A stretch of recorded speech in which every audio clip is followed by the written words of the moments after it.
Kita beralih ke berita lainnya, pemirsa. Rencana pemerintah yang mengalokasikan anggaran terbesar untuk pendidikan disambut baik oleh Kepala Dinas Pendidikan Kota Palembang.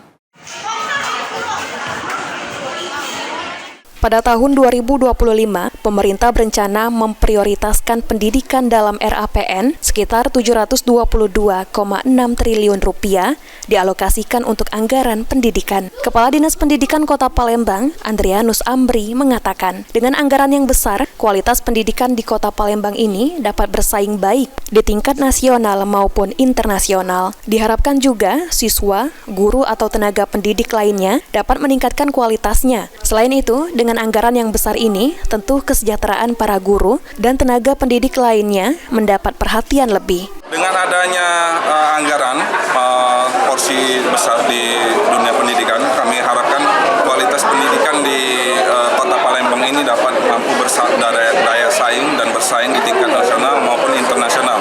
Kami harapkan baik siswa, guru, dan tenaga pendidik lainnya dapat meningkatkan lagi kualitasnya dan kesejahteraan para guru-guru dan tenaga pendidik menjadi lebih diperhatikan.